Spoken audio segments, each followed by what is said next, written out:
Hello students. आज हम concentration term में नॉर्मेलिटी पढ़ेंगे और नॉर्मेलिटी समझने से पहले ग्राम इक्विवेलेंट, जिसको हम इक्विवेलेंट मास भी कहते हैं, उसको जानेंगे। ठीक है, ताकि हमारा नॉर्मेलिटी इजीली समझ में आ जाए। ठीक है, एक्चुअल में नॉर्मेलिटी का फॉर्मूला में ग्राम इक्विवेलेंट और इक्विवेलेंट मास आता है, इसलिए पहले हम ये डिस्कस करेंगे। तो equivalent mass is equal to क्या होता है कि मॉलिक्यूलर वेट या फिर मॉलिक्यूलर मास अपॉन एक्स। ठीक है, एक्स ये जो होता है आपका, ये होता है, इसको हम कहते हैं, ठीक है, वैलेंसी फैक्टर। क्या कहते हैं? वैलेंसी फैक्टर या फिर एन फैक्टर भी कहा जाता है। क्या कहा जाता है? वैलेंसी फैक्टर या फिर एन फैक्टर। ठीक है, देखिए मॉलिक्यूलर वेट तो वही होता है जो स्टार्टिंग से करते आ रहे हैं, मॉलिक्यूलर मास, मोलर मास। ठीक है, ये एक्स जो है वैलेंसी फैक्टर, ये कैसे निकलता है ये अभी बताऊंगा मैं आपको, इजीली समझ में आ जाएगा। तो इक्विवेलेंट मास आप लोग इजीली निकाल सकते हैं।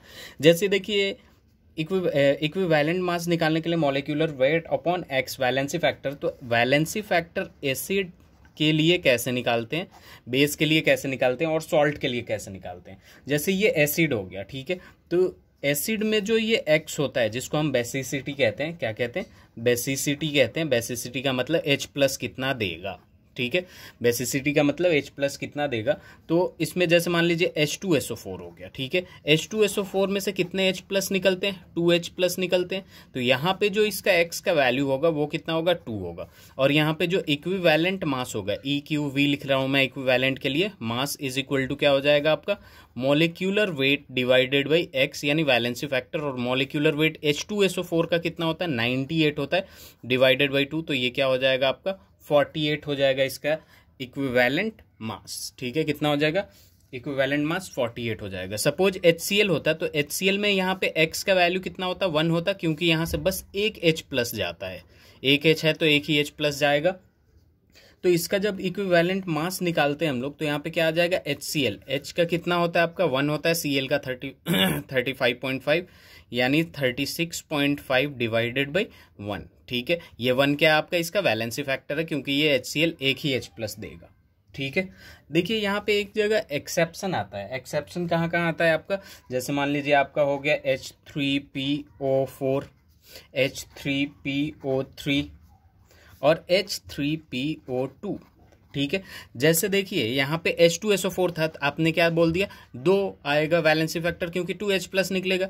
यहाँ पे HCl था, एक H था, तो यहाँ पे क्या बोल दिया आपने? एक H प्लस निकलेगा, इसका वैलेंसी फैक्टर या फिर एन फैक्टर 1 हो गया। ठीक है, H3PO4 को हम देख के नहीं बता सकते। ठीक है, जैसे यहाँ पे क्या है आपका? 3, लेकिन अभी आप देखिएगा जब स्ट्रक्चर ड्रॉ करूंगा मैं तो अलग आंसर आएगा। जैसे इसका स्ट्रक्चर जब हम बनाते हैं तो इसका स्ट्रक्चर ऐसा होता है, P डबल बॉन्ड O, और फिर यहाँ आ जाएगा आपका O, यहाँ OH, वही OH, फिर यहाँ क्या आ जाएगा? OH, और यहाँ क्या आ जाएगा? OH। ठीक है, अब देखिए यहाँ क्या होता है कि यहाँ पे O जो होता है, हमें पता है कि oxygen is second most electronegative element और हाइड्रोजन लेस इलेक्ट्रोनेगेटिव एलिमेंट है। तो यहाँ पे क्या आएगा आपका? पार्शियल नेगेटिव चार्ज आएगा, पार्शियल पॉजिटिव चार्ज आएगा। तो ये वाला ये पोलर हो गया, तो ये इजीली टूट जाएगा। तो यहाँ पे कितना आ जाएगा आपका? X जो होगा वो 3 होगा। कितना होगा आपका? X 3 होगा। ठीक है, यानी वैलेंसी फैक्टर 3 होगा, 3 H प्लस देगा। जबकि हम H3PO3 की बात करते हैं तो यहाँ पे क्या आ जाएगा आपका? P डबल बॉन्ड O, और फिर यहाँ क्या आएगा? OH, फिर यहाँ क्या आएगा आपका? OH, और यहाँ क्या आएगा आपका? डायरेक्ट H आ जाएगा। ठीक है, यहाँ पे जब हम देखेंगे तो सिमिलरली वही डेल्टा नेगेटिव डेल्टा पॉजिटिव यहाँ पोलर हो जाएगा, ये भी निकल जाएगा, ये भी निकल जाएगा।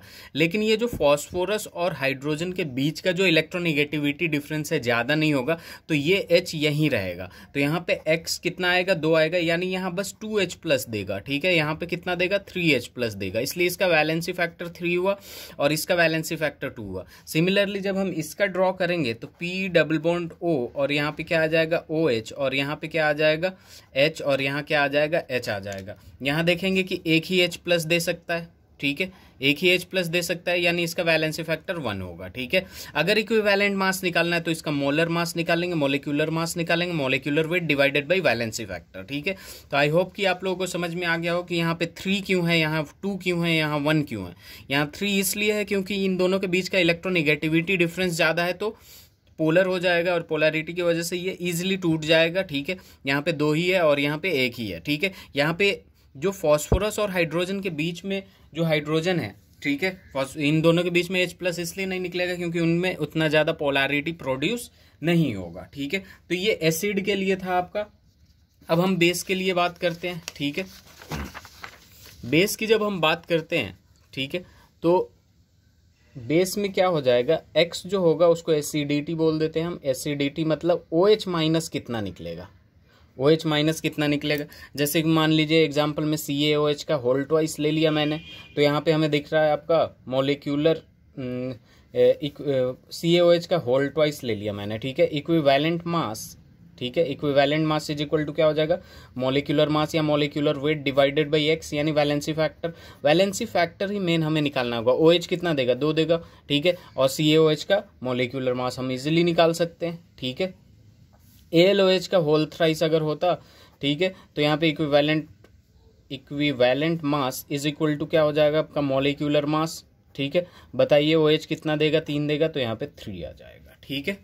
कितना आ जाएगा, 3 आ जाएगा, ठीक है। अब हम सॉल्ट की बात करते हैं। किसकी बात करते हैं, सॉल्ट की बात करते हैं। सॉल्ट में जो X होता है, वैलेंसी फैक्टर होता है, जो N फैक्टर होता है, या तो उसमें टोटल पॉजिटिव चार्ज ले लीजिए क्या ले लीजिए, total positive charge on cation, ठीक है, या फिर टोटल नेगेटिव चार्ज ले लीजिए, total negative charge on अनायन, total negative charge on अनायन, ठीक है।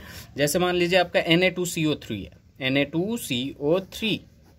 Na2CO3 जब लेते हैं तो हमें पता है कि अगर कैटायन की बात करें तो यहाँ +2 होगा और CO3 की बात करें तो यहाँ -2 होगा, तो किसी भी एक को ले लेते हैं, ठीक है। तो यहाँ पे अगर इक्विवेलेंट मास की जब बात करते हैं, equivalent mass is equal to क्या हो जाएगा, molecular weight divided by X, ठीक है। X मतलब आपका हो जाएगा ये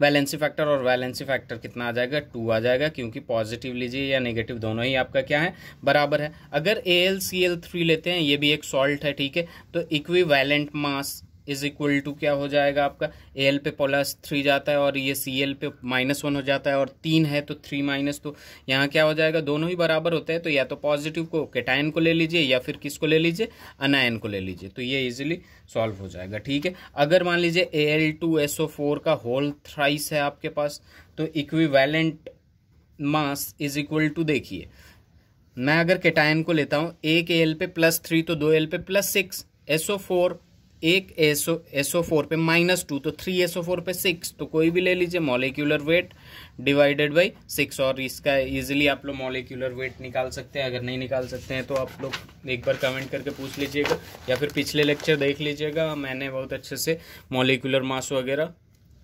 एक्सप्लेन किया है, ठीक है। तो एक आध क्वेश्चन करते हैं, फिर आगे बढ़ देंगे।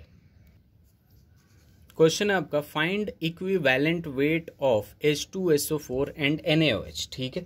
तो देखिए अगर इक्विवेलेंट वेट निकालना है हमें, इक्विवेलेंट वेट ऑफ H2SO4 अगर मुझे निकालना है, तो सबसे पहले मॉलिक्यूलर वेट इसका पता होना चाहिए, जो कि 98 है, और डिवाइडेड बाई वैलेंसी फैक्टर, इसमें कितना दे सकता है, ये 2 दे सकता है, तो यहाँ क्या आ जाएगा आपका 49 ग्राम पर इक्विवेलेंट, क्या आएगा 49 ग्राम पर इक्विवेलेंट।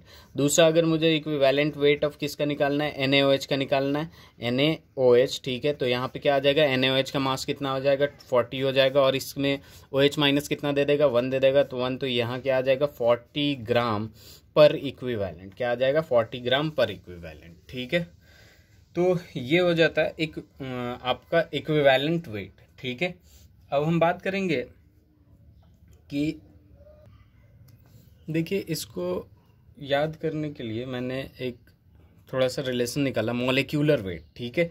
मॉलिक्यूलर वेट में हम क्या करते हैं, नंबर ऑफ मोल्स निकालते हैं। क्या निकालते हैं, number of moles, which is equal to given mass, क्या होता है, given mass upon molar mass, ठीक है। मोलर मास या फिर मॉलिक्यूलर वेट कह लीजिए, ठीक है, मॉलिक्यूलर वेट। और यहाँ पे आता है आपका, जब इक्विवेलेंट वेट की बात होती है तो नंबर ऑफ ग्राम इक्विवेलेंट की बात होती है, नंबर ऑफ ग्राम इक्विवेलेंट, ठीक है, इक्विवेलेंट, ठीक है, विच इज इक्वल टू होता है आपका मास, इसमें भी होता है, ठीक है, इसमें भी क्या होता है, गिवन मास होता है, और डिवाइडेड बाई इक्विवेलेंट वेट होता है। क्या होता है? इक्विवेलेंट वेट होता है। तो दोनों एक जैसा ही है, ठीक है, ध्यान से देखिए आप।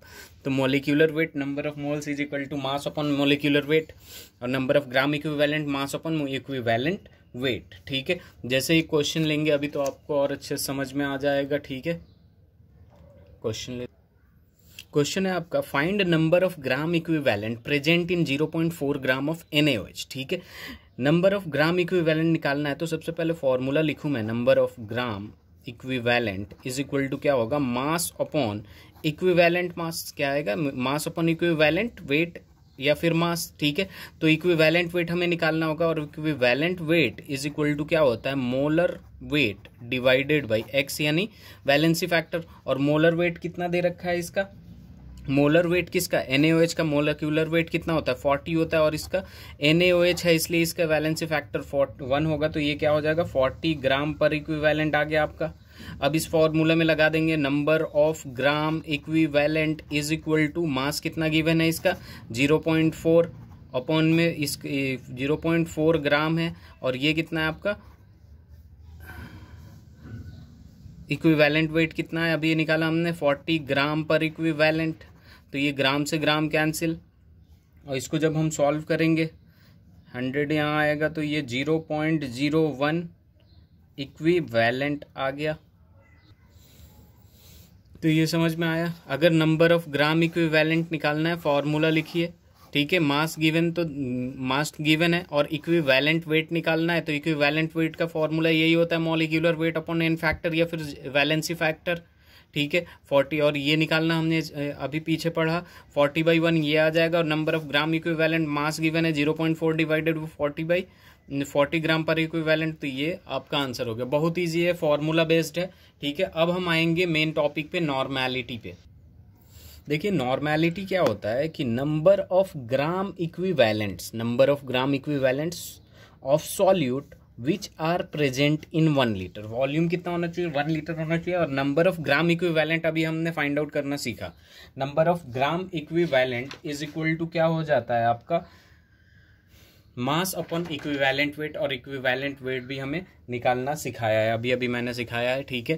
तो इसका जो यूनिट होता है आपका वो क्या हो जाता है, ग्राम इक्विवेलेंट पर लीटर, या फिर डायरेक्ट n से रिप्रेजेंट कर देते हैं, n मतलब नॉर्मेलिटी। तो इसका एक फॉर्मूला लिख देते हैं, n इज इक्वल टू क्या होगा, number of gram equivalent EQV of solute divided by volume of solution. क्या हो जाएगा, वॉल्यूम ऑफ सॉल्यूशन। इस कॉन्सेप्ट को क्लियर करने के लिए हम क्वेश्चन लाते हैं, और क्वेश्चन से और अच्छे से समझ में आ जाएगा आप लोगों को। क्वेश्चन है आपका कि if 0.98 gram H2SO4 are present in 500 ml solution, find normality. Normality की बात हो रही है, तो नॉर्मेलिटी का फॉर्मूला लिख देता हूं मैं सबसे पहले, ठीक है। Equivalent, number of gram equivalent of solute divided by volume of solution in litre, ठीक है। ये क्या है आपका, volume of solution in litre, ठीक है। देखिए वॉल्यूम तो दे रखा है 500 ml, तो हमें मेनली क्या निकालना है, नंबर ऑफ ग्राम इक्विवेलेंट, ठीक है। नंबर ऑफ ग्राम इक्विवेलेंट की जब बात करते हैं तो number of gram equivalent is equal to क्या हो जाता है आपका, फॉर्मूला क्या होता है नंबर ऑफ ग्राम इक्विवेलेंट का, मास यानी given mass upon equivalent mass, ठीक है। Given mass upon equivalent mass होता है, इक्विवेलेंट मास, और इस इक्विवेलेंट मास का भी फॉर्मूला होता है, ठीक है।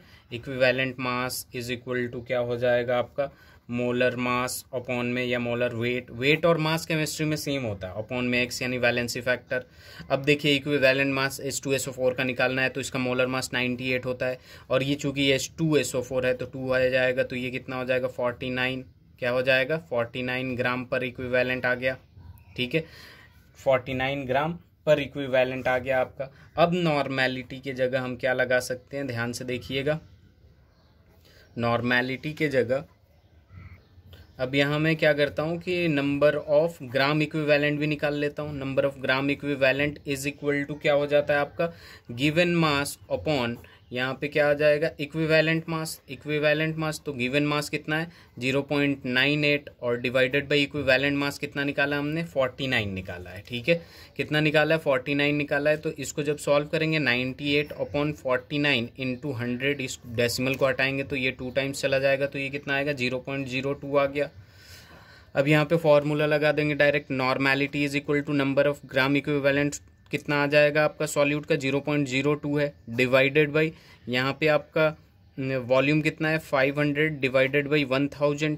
ठीक है, ये लीटर में कन्वर्ट करने के लिए तो ये कितना आ जाएगा 0.02 into 2 which is equal to 0.04 n, मतलब नॉर्मेलिटी। तो आई होप आप लोगों को समझ में आ गया हो।